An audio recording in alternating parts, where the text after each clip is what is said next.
Hello everyone. Let's review shlokas 93 and 94 in Lalita Sahasranamam. Kuśalā komalākārā kurukullā kuleśvarī kuḻakuṇḍālayā kauḻa mārgatatpara sevitā kumāra gaṇanāthāmbā tuśhṭiḥ puśhṭir matir dhṛtiḥ śāntiḥ svastimatī kāntir nandinī vighnanāśinī. Let's take a look at the meanings of the namas. Before we proceed further, just a reminder that we are looking at Devi in the Bindu. So the first nama here is kuśalā. Kuśalā means one who is capable, one who is very skilled. And we can imagine in the Bindu, Lalita Tripura Sundari is the one who is responsible for the creation of the universe, its sustenance and destruction of evil. So what more testimony is needed for her capability? So she is skillful. Komalākārā. Komala means tender. Akara means shape. So that means she has a tender form. What that means is she is very graceful. Kurukullā. Kurukullā, there are two ways to look at it. First, we'll take the simple way. So, as part of Atharva Veda, there is a Upanishad called Bhavana Upanishad. This Bhavana Upanishad, the primary purpose of that is to imagine our body as the Sri Chakra and through mental constructs, pray to Lalita. So rather than having a Sri Chakra yantra, it is the body itself. And in that, when you think about the body, there is the bones and the flesh. And Varahi, whom we are familiar with in Lalita Sahasranam, is considered to be the father principle, the one who gives the structure for the body, the bones, and therefore Varahi is considered as the father. And Kurukullā is the one who's considered as the flesh and everything else other than the bones in the body, and therefore she is considered as the mother principle. So Kurukullā is the mother according to Bhavana Upanishad. She is considered as a goddess. And in the Sri Chakra, when we worship, Kurukullā is between the boundary of ego and self-awareness. So she is capable of infusing our ego with the self-awareness.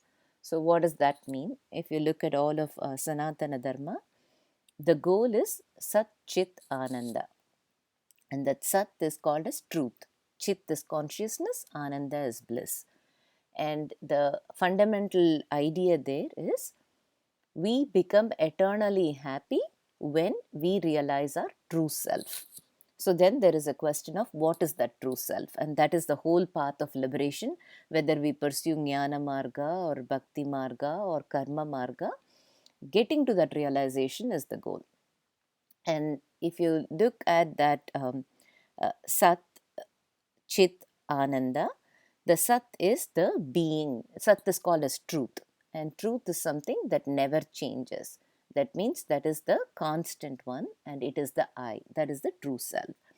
And then the Chit is the consciousness, the awareness about that self. And when there is awareness about that self, what it leads to is Anandam, which is bliss.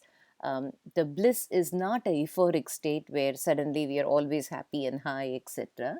But that is a state where it is a state of contentment, where we know who we are and therefore there is nothing more to pursue. And the reason why people don't know their true self is because of the Maya. That is that ignorance, and that is fundamental to all existence, right? So there is that wheel of Maya that is in play. And what does that wheel of Maya do? It prevents us from knowing who we truly are. And therefore, what the mind does is it creates its own version of I. When it doesn't know who the true self is, it creates a version of the self. And that's what we call as a ahamkara or the ego. For some people, the ahamkara could be based on the body. For some people, it could be based on how they look. And then for some people, it could be based on how they think, which is based on the mind. For some people, it could be based on their capabilities, how they envision themselves to be. For some people, it's even associated with the roles we play. I'm a mother, I'm a daughter. These are all parts of the identity. And generally for life, when that identity, when something comes to impact that identity and makes you doubt that, that's when all the emotions come out. So in Sri Chakra, she's sitting there as one who will infuse that awareness into our limited self called ahamkara, the ego, so that we can achieve the bliss. And in that, she is kurukullā. Kuleśvarī. Kuleśvarī, Kula is the, Kula has many meanings. In this particular context, we can look at it in a particular way. Ishwari means goddess. So she is the ruler of the Kula. So we spoke about awareness, right? So when the ahamkara gets infused with awareness, then it leads us to destroy that ignorance, and which then becomes the true self. And this is the process of liberation. This is all very easy to speak. It's very hard to experience. So the Kula, when we talk about awareness, awareness has three parts to it, right? So there is the I, who is the knower, one who is aware, who becomes aware. So there is a I, which is the subject. Then there is something we become aware of, the thing that is known, that is called as the object. And then there is the intelligence which makes the subject become aware of the object, that is called as the process of knowing, right? So that is the intelligence. So there is a subject, there is an object, there is an intelligence. So this is what we call as trikona. And as long as we are under the effect of Maya, there is the subject and object differentiation. Aham idam is what we call it. So the subject object differentiation exists because we think of ourselves as separate from this world. And therefore, everything is something that's happening to us. And that's what we look at it. I am drinking a cup of coffee. It would be bizarre if we thought I and coffee are one and the same, right? So for a human rational mind, this is not something that it works that way. But when the trikona dissolves into the bindu, and it becomes, and this is what we call as pramana, prameya, pramatur, the experience, the experiencer, the process of experiencing. When all of that dissolves and we understand everything is one and the same, that we are no longer different from the world, that is called as liberation. So she is the ruler of the trikona, which is the pramatur, prameya and pramana. So in that Kula here talks about the triad of the reality. So she is the ruler of the triad of reality. Kula has many meanings, and Kula is also considered as Sushumana Nadi, but in this particular case, this is the most appropriate for the previous nama as well. Kuḻakuṇḍālayā. Now here we are seeing the Kula as Sushumana Nadi. So kuḻakuṇḍālayā. So kuḻakuṇḍālayā is abiding in the Kuḽakunda. Kuḽakunda is the place where the Kundalini Shakti resides, which is nothing but the Mūladhara Chakra. So the Sushumana Nadi connects from the Mūladhara Chakra all the way to Sahasrara. So at the bottom of that Sushumana Nadi, there is the Kundalini Shakti, which is coiled like a serpent. So she is someone who's residing in that Mūladhara. Kauḻa mārgatatpara sevitā. So Kauḻa Marga is one of the ways of worshipping Lalita.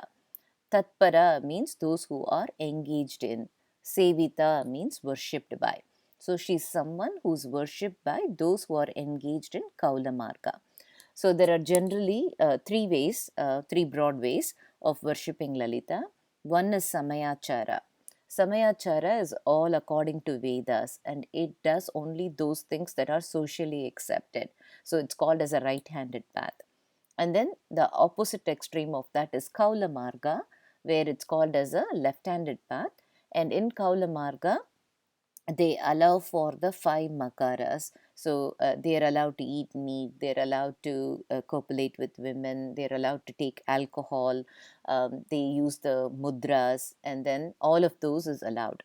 So that path is a slippery slope, because the whole idea behind that Kauḻa Marga is like working all of this out of the system so that you no longer will miss them, and therefore you can go to the path of liberation. But again, the things that we're talking about, like mamsa and fish and alcohol and women and all of this, could in itself pull you totally and prevent from getting there. So it's not something that's good for everybody, but that is also a marga, and it is accepted. It's the tantric way of doing things. So there is Kaula Marga, and then there is a Misrachara, which is kind of a midway between the two. It takes a little bit from the Kaula Marga, it takes a lot from Samayachara, and that is one way. So she is someone who's worshipped by those who are pursuing the Kaula Marga. Kumāra gaṇanāthāmbā. So Kumāra here references Muruga, Gaṇanātha references Ganesha, Amba means mother. So she is the mother of Kumāra and Gaṇanātha, Muruga and Ganesha. And we are looking at Devi in the Bindu, and therefore we'll be wondering, why is she suddenly the mother of Skanda and Ganesha, which she is, but why in the Bindu? This whole line can be looked at in a slightly different way if we split it. Ku means inferior. Māragana. Māragana. Gana is anything that influences us, that influences human beings. And Māragana is something that is intense. So, inferior and intense influences. What are they? That could be passion, lust, emotion, anger. These are all things that are influencing human beings. So, they are inferior. Why are they inferior? They are inferior because they destroy our ability to reach that liberation, right? And they keep us bound to the samsara, and therefore they are considered inferior. So ku is inferior, Māragana is a intense emotion, intense influences, and she is Natha. She is the lord of those influences. And if you see, it's not just that all the good thoughts are coming from Lalita, even the bad things are also needed from Lalita, because this if we don't have lust and passion and everything, then the universe cannot be sustained. So she is also the leader of those feelings that bind us to the samsara. Amba is one who is binding. So she is also the one who binds us to that. So she is, as Kurukullā, she was in the boundary of ego and consciousness. When we are sitting in the boundary, when we are in the ego, on this side of ego, we are still bound by all these emotions and passion and everything, and so firmly planted in the samsara, in being able to interact with this world, in the gross world. And then as we pursue in the liberation, she is also the same person who can grant us that consciousness, the self-awareness, which then leads to contentment. And that's where the next nama is tuśhṭiḥ. Tuśhṭiḥ means she is the source of contentment. When kurukullā enables us to cross that ego, then she becomes the source of contentment. Puśhṭir means nourishment, our soul being nourished. Mati, intelligence, because we have that clarity, we are able to conduct our life very well. Dhṛtiḥ means fortitude, determination. And śāntiḥ, tranquility. And svastimatī is eternal truth. And kāntir is effulgence, and nandinī is delight. So she becomes the source of contentment, nourishment, intelligence, fortitude, tranquility, eternal truth, effulgence, and delight. And she also destroys obstacles, which is the next nama, vighnanāśinī. And what is the obstacle in anybody's path? It is the ignorance, the lack of awareness about the self. So as Devi in the Bindu, she is skillful, graceful, and she is someone who's capable of helping us transcend that ego and get into consciousness, through which we can attain contentment, nourishment, intelligence, fortitude, tranquility, etc., because the obstacles were destroyed.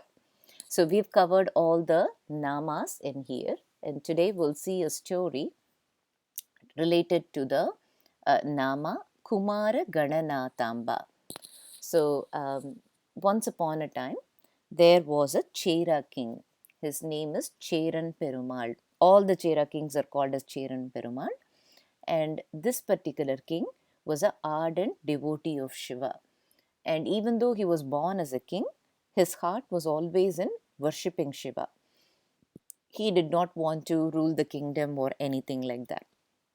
But circumstances were such that he had to take over the kingdom. The one prior to him abdicated, so there was no choice, and he became a king. And even though he was a king, and he was in a place called Thiruvanjaikulam. So even though he was a king, it was his norm that every day he will start the day early in the morning. He'll wake up, he'll go take bath, put the holy ashes around, and then every day he will do puja for Shiva. And he was such an ardent devotee that when he finishes the puja, Shiva himself will acknowledge him by sounding his anklets. It's called as salangai in Tamil. It is the bells that a classic dancer wears on their legs. So he will hear the sound of the salangai. So every day as he finishes it, he will get it. So, and then he will go to Cheran Perumal, will go and take care of whatever it is the king has to do. So this was the norm every day.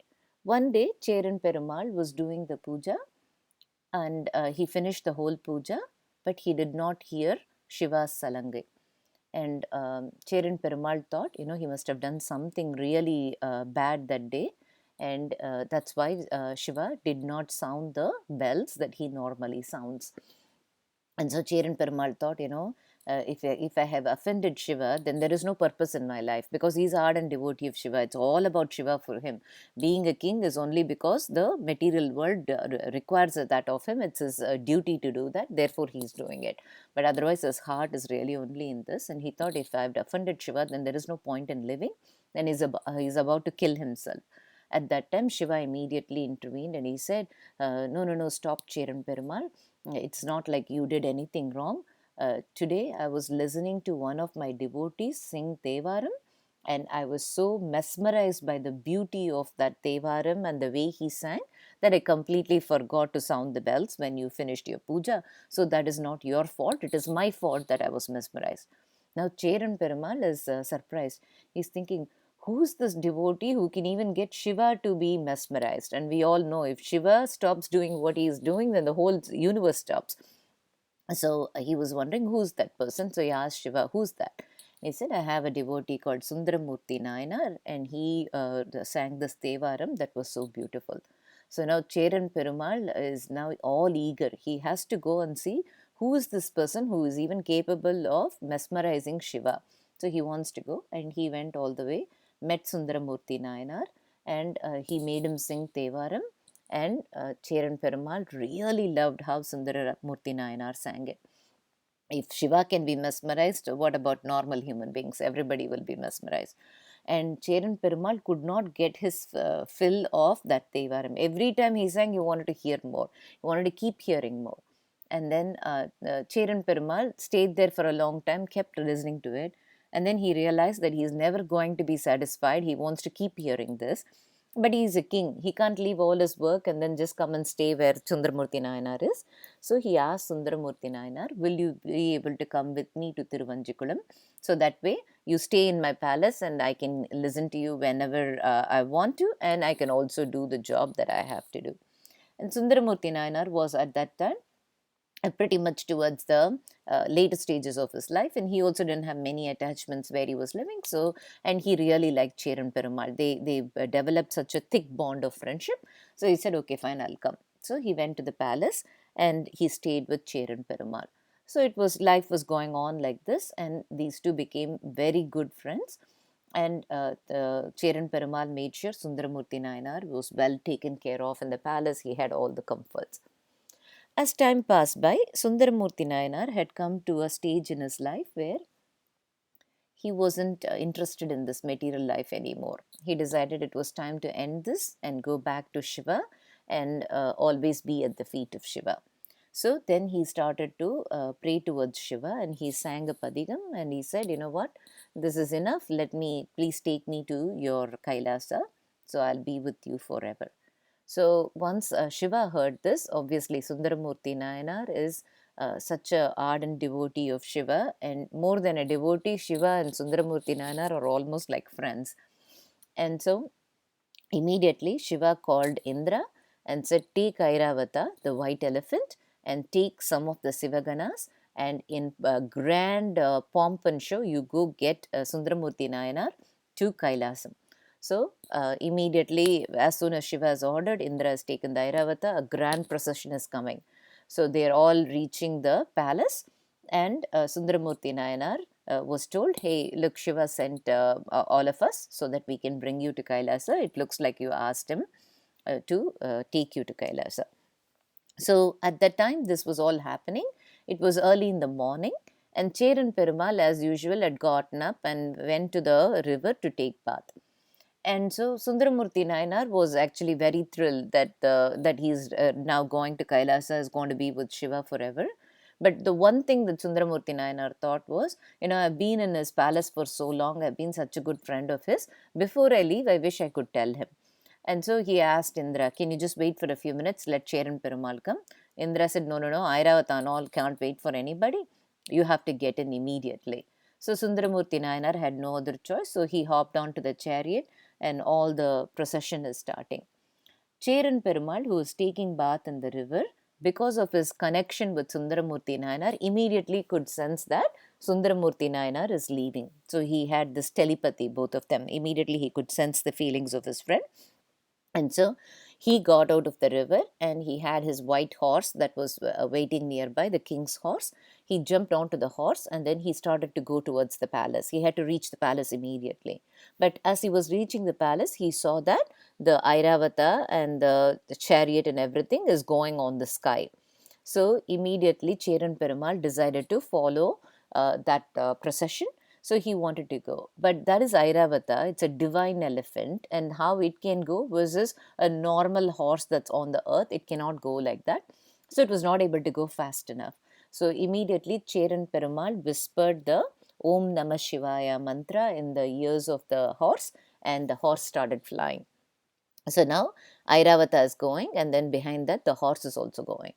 And in the meantime, they were passing through a place called Tirukkovilur. And Tirukkovilur, there is a temple called Veerataneshwarar temple. And in there is a Vinayaka and Avvayar, who is a very popular poet. She is doing puja for Vinayaka. And Sundarar and Cheran Perumal saw these, and Sundarar looked at Avvayar and he thought, Avvayar is also worthy of going to Kailasa. So how about we pick her up on the way? So Sundarar briefly halts and he looks at Avvayar and he says, hey, look, I'm going to Kailasa. Do you want to join? And Avvayar said, hey, I just started the puja for Vinayaka. If you can wait until I finish this puja, I can come with you. And then already once he asked Indra, he said, Airavata won't wait for anybody.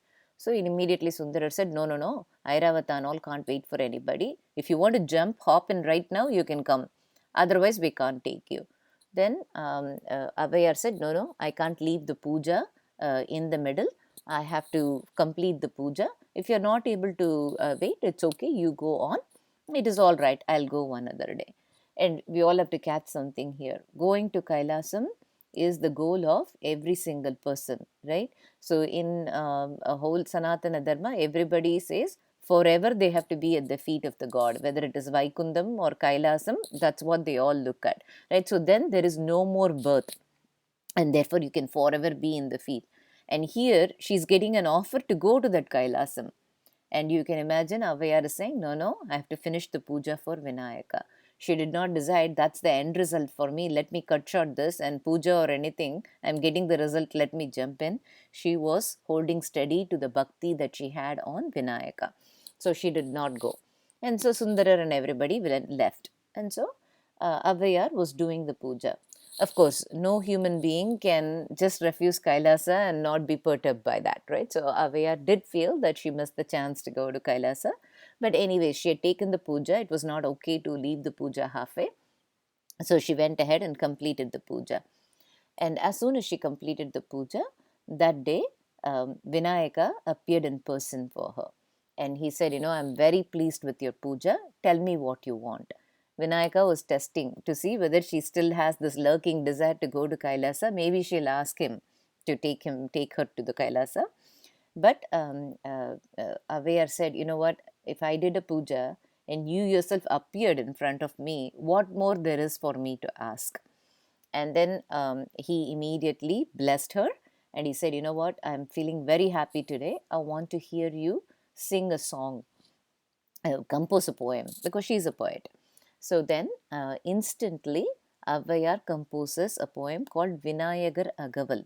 So it is a poem that has 72 lines, but it is a completely the yoga path, the Kundalini and the liberation through that, and all the chakras, the Kundalini raising through all the chakras.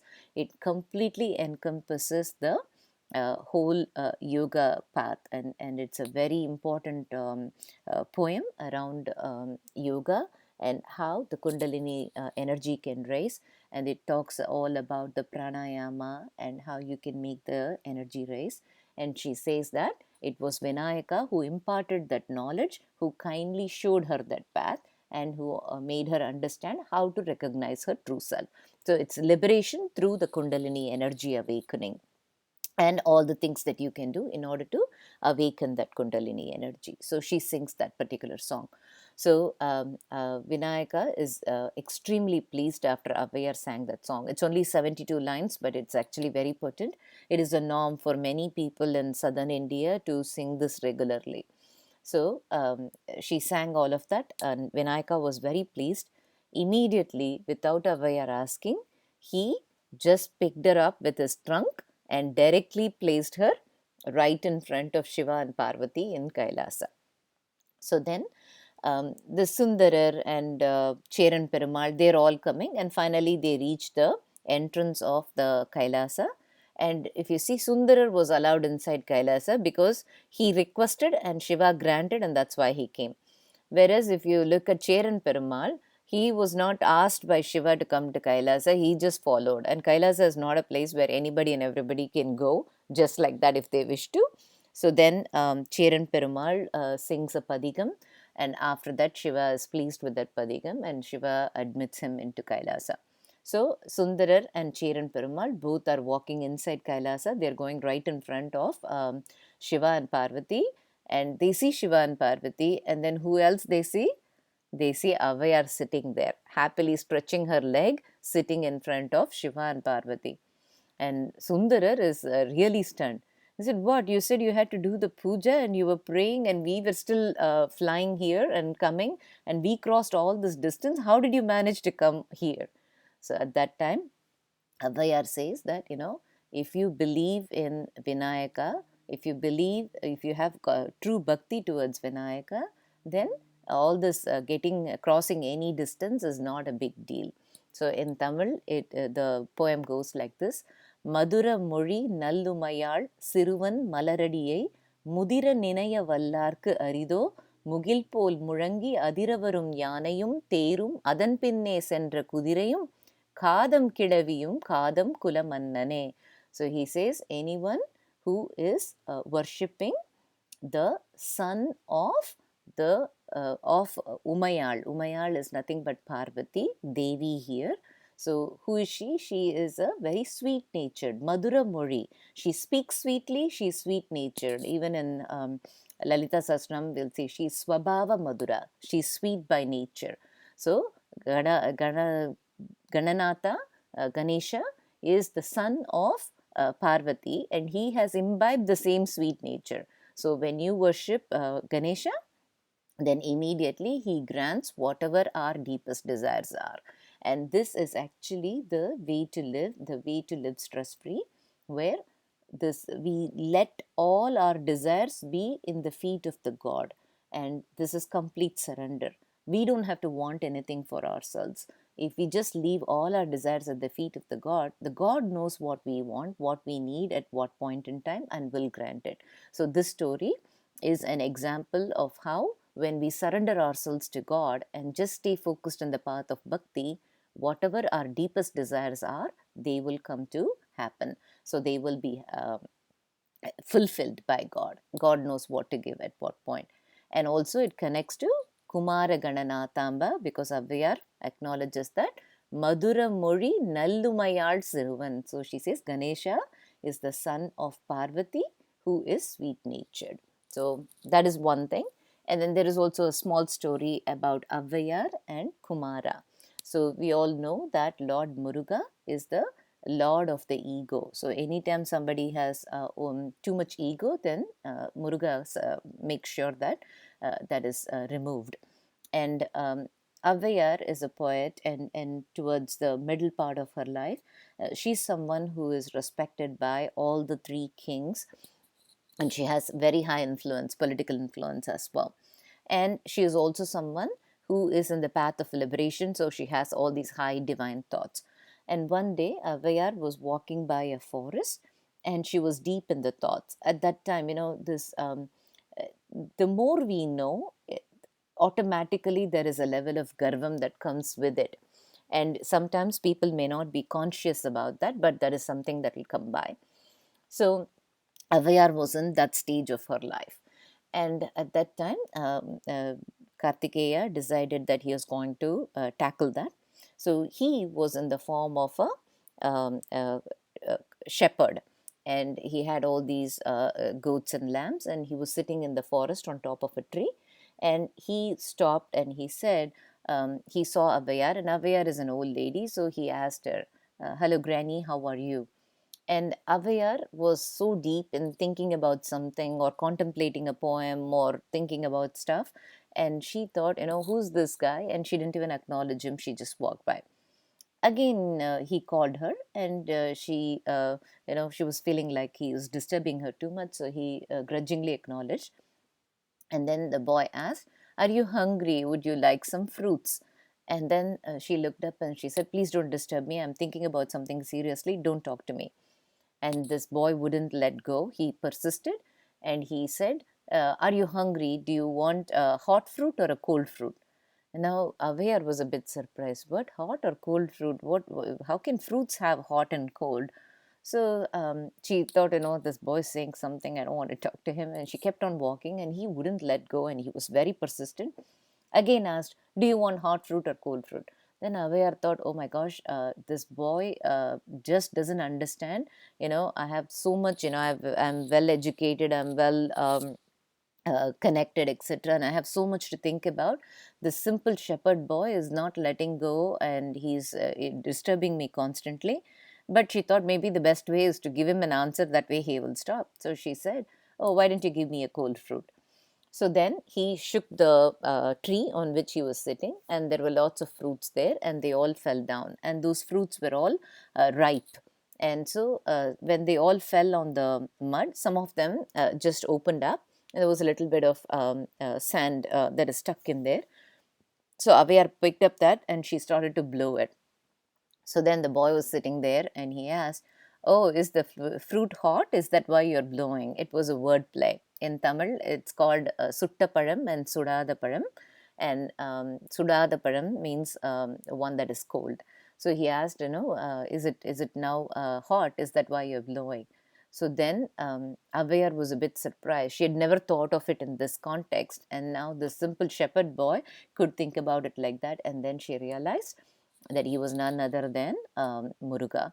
So then she asked for forgiveness for not treating him properly, and that was a awareness for Avvaiyar, that no matter how a person looks, no matter how they are born, uh, there is intelligence in everybody, and we have to treat everyone the same way. So that ego was dropped, and then Avvaiyar sang a song on at the request of Muruga. She also sang a song that is also a very popular song that happened.